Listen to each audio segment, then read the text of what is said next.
cyber insurance pays off, maybe a little too much.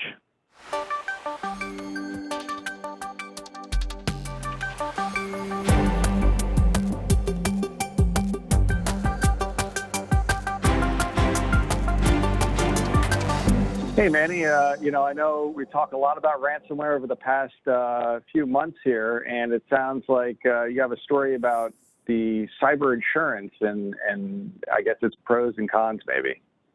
Tell us more about that. Yeah, yep, absolutely. So obviously in the era of ransomware, cyber insurance is something that I think has been talked about quite a bit, but this story kind of dove into a little bit more of the details of cyber insurance, where we sit in terms of companies, purchasing policies, and perhaps what the Kaseya attack may mean to cyber insurance in the future. So the story kind of goes into that in the past few weeks, there actually have been 3 insurance brokers. So these are companies that actually provide ransomware insurance or cyber insurance. Those have actually been hit with ransomware themselves. So, which is an interesting, which is an interesting twist on this whole, on this whole story, is that we've got companies that are providing cyber insurance that are actually getting hit, and they actually have cyber insurance themselves that is being provided by another cyber insurance company, right? So it's this whole iterative process, right?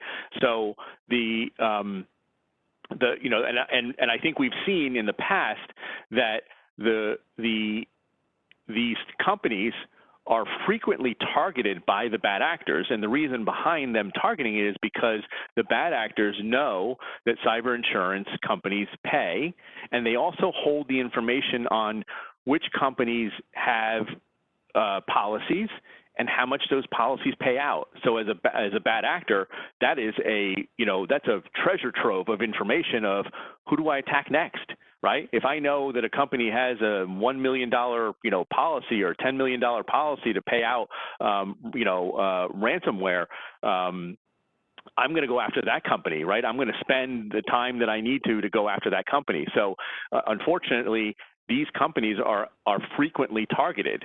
Now, a lot of times you don't see these companies actually being targeted and hit with ransomware themselves, but they are targeted to actually extract the information. But it just so happens in the last couple of weeks, they've actually been hit themselves, and then their information is actually ransom as well.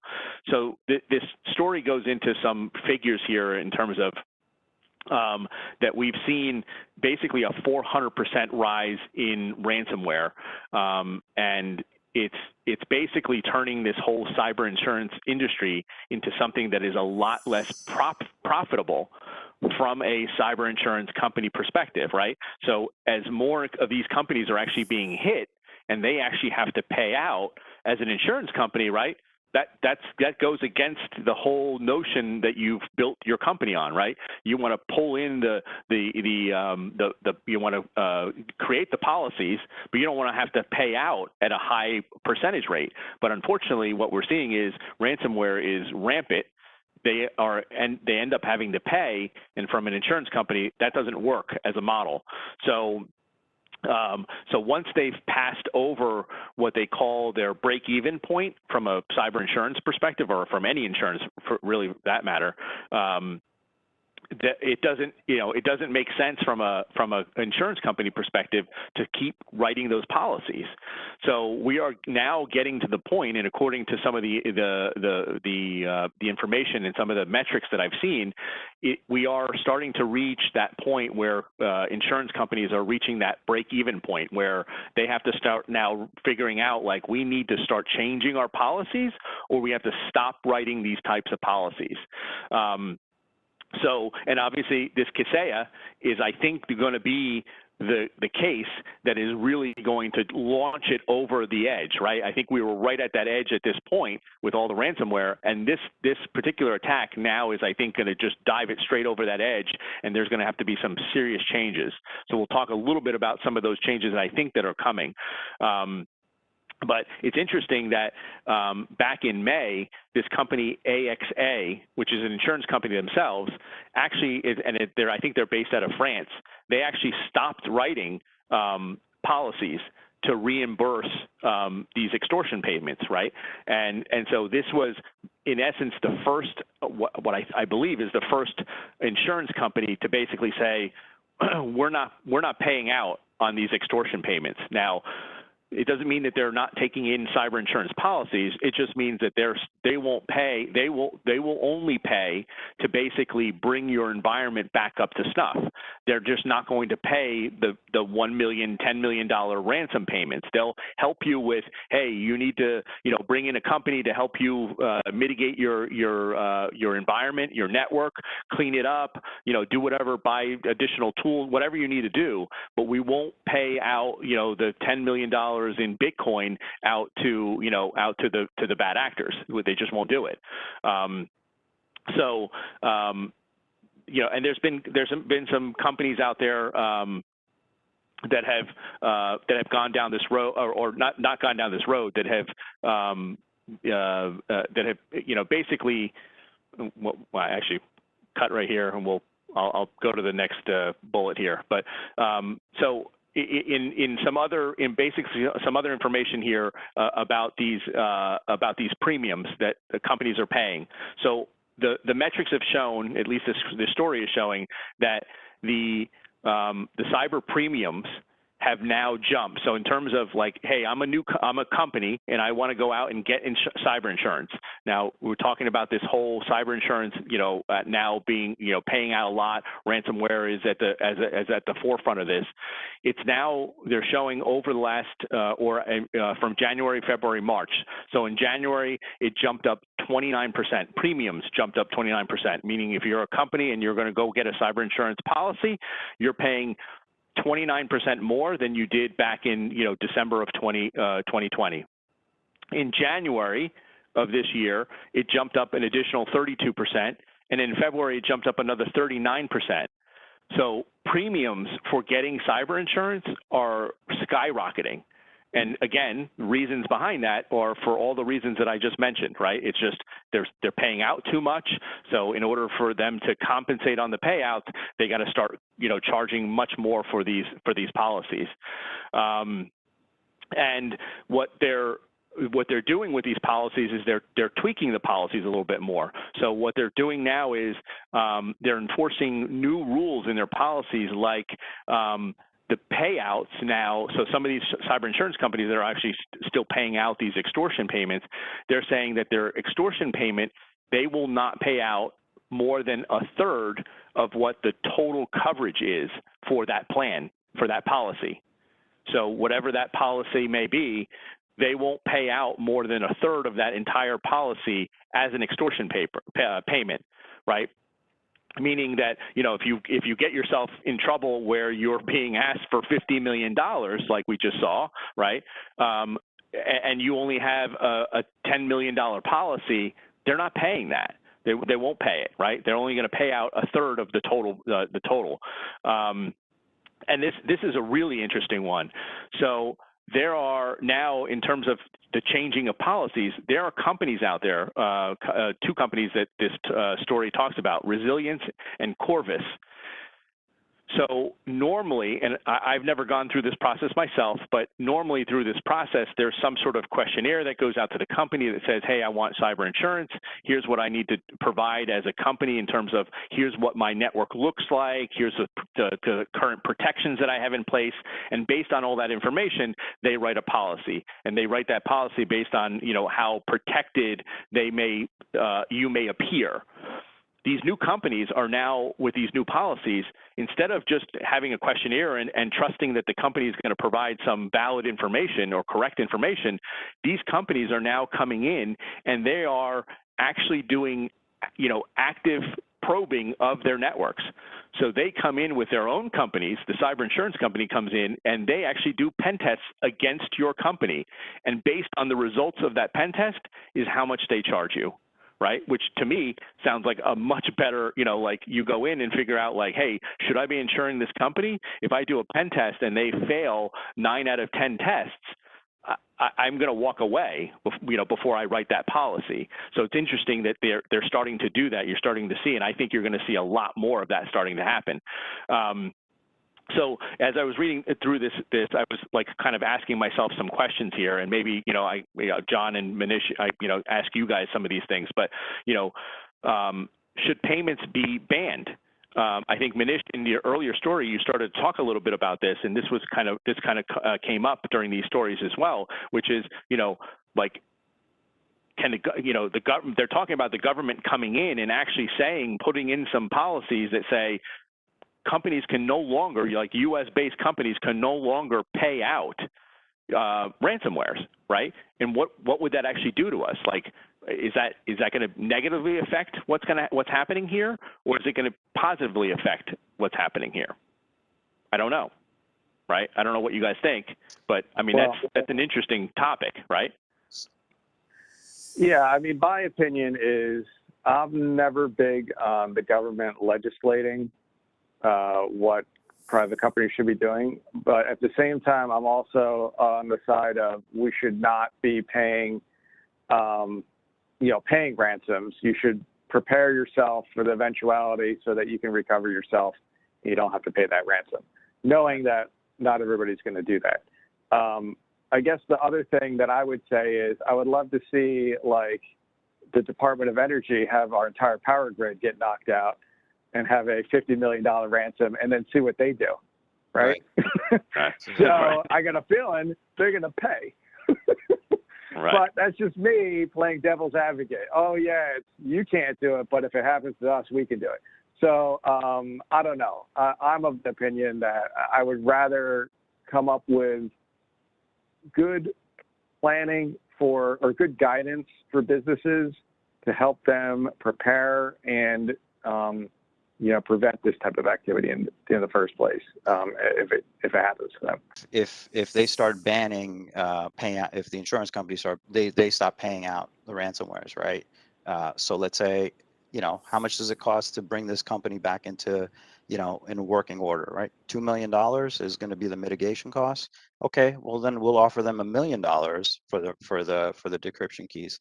Now, as an insurance company, am I better off paying the $2 million to bring this company back into a working order, or pay out the $1 million ransom, right? So they'll figure out ways. I think that's kind of what we've seen, and some of the tactics, like, that they're using, they're very much like previous years APT, nation state actors, right? They're doing their due diligence, like, for previously you'd have the uncompetitive advantage from like these business negotiations, right? You'd see nation state actors targeting some of these large companies, trying to get their email communications on what they'd be willing to offer, what they'd be willing to accept, and they would the negotiation tactics of those legitimate businesses talking to these other foreign businesses, it'd be kind of like negotiated around what the other party already knows about you, and that's an unfair competitive advantage. It seems like that's what these actors are doing. This very similar types of things. They're going in, they're finding out how much cyber insurance you have, how much they're going to be willing to pay, and we'll tailor our negotiations around that. It's pretty high level, like really organized, really scary, type of stuff here. Yeah. Yeah. Organized is the word. And like you said, I'm not surprised, but in a way I am, that they are targeting the insurance companies themselves, these bad actors, getting that data, and then probably going to use that in terms, like you said, for how they set their ransom. So if this company, they know that they've got an insurance policy that's worth $15 million, they're only going to set the ransom at $5 million because they know they're only going to pay 30%.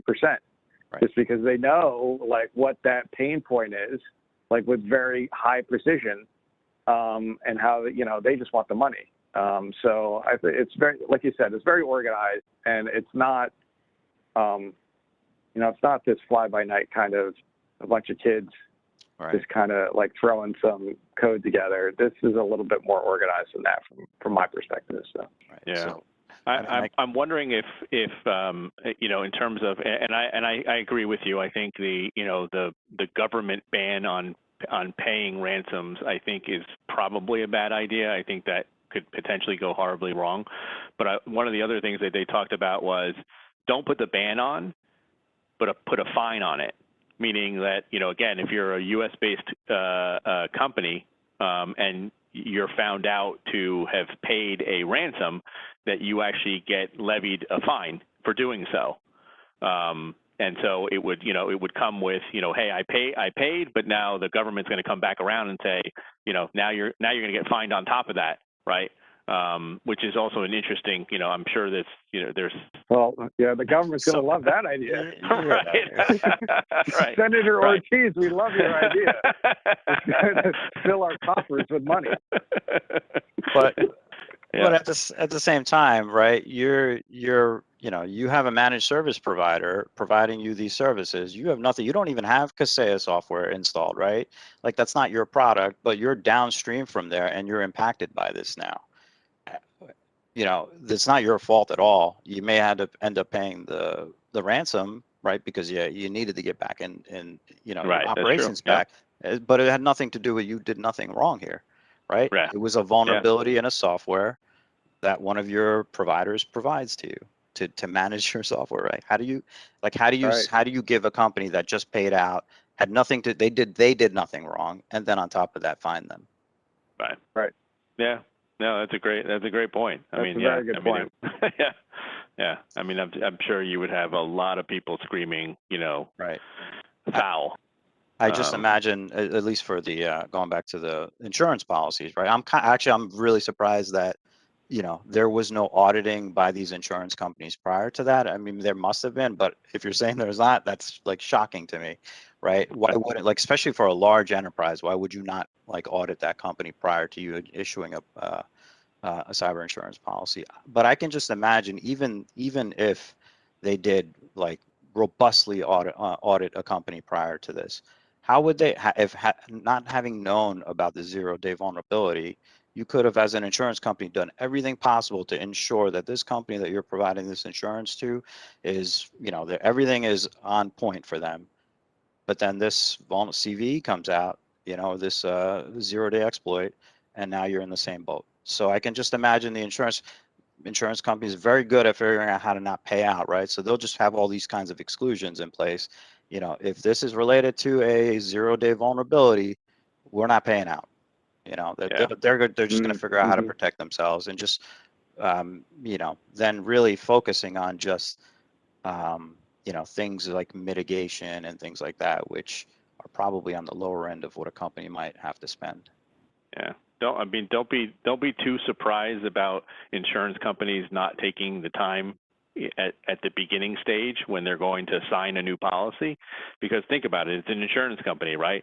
They're in the business of writing policies, and they want to write policies. And if they're going to be charging a company, a $500,000 premium for that policy, like they're in the business of writing those policies. Right. They don't want to have to spend money to sign that policy or to sign that contract with that particular company. So, but the problem is that we're getting to that point where now it's starting to hurt, right?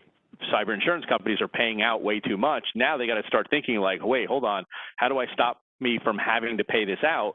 Maybe I got to take some of the money that I get from that premium that I'm charging that company, spend a little bit of it to do a pen test to make sure that what they're telling me, that like, what are my chances of having to pay out with this particular company, right? And have a scale that says, you're 50% likely to have to pay out in the next, 5 years with this company because they've got terrible security, right? So, I mean, I think that's smart of them to do, and that's something that they should have done from the get-go. Is not have, because I can almost guarantee you that that's what the process was. It was a questionnaire that said, hey, what endpoint security do you have? What do you use for your authentication methods? Blah blah blah. It's a check the box. I have that. But they don't know how much coverage. You could just tell them like, oh yeah, I'm using an EDR solution, but like if you have an EDR solution, but it's only deployed to 25% of your infrastructure, how good is it, right? Yeah. Hey, it's kind of like with the automobile thing. Like the pen test is the equivalent of those little gadgets you stick into your ODP port on your car, and you get the reduced insurance rate, right? It's a similar kind of mentality, but maybe obviously a lot more advanced to do a pen test on a company. But maybe there's some solution in between there to say, hey, we're going to drop one of these boxes in your network that's going to like scan it and do all kinds of ongoing telemetry to figure out what's going on. If there's any, I don't know who would make that, probably some sort of security company. But, I agree. Of all things, I think doing a pen test is a good idea anyway. If I'm going to get insurance, then it's probably a good idea to do a pen test on my own company to figure out, like, am I going to need this insurance really bad? Like, I would have expected you to do that ahead of time yourself anyway. To kind of understand what your risk is in the first place. But anyway. Yep. I mean, as a company, it's really important to kind of figure out, not only like your security posture, but what is the value of the data that you house, right? How important is it? How much more protected does it need to be? Right? My client list, that's probably really important to me. That's something that I should have really protected and probably not have accessible to anybody, other than the people that need it, and probably not even connected to the network, right? Things like that. But then when you do all of that, now you lose the convenience of having all of that information somewhere, right? So that's kind of like that balancing act that every company has to face is what these operators, these malicious operators, that's what they rely on, unfortunately.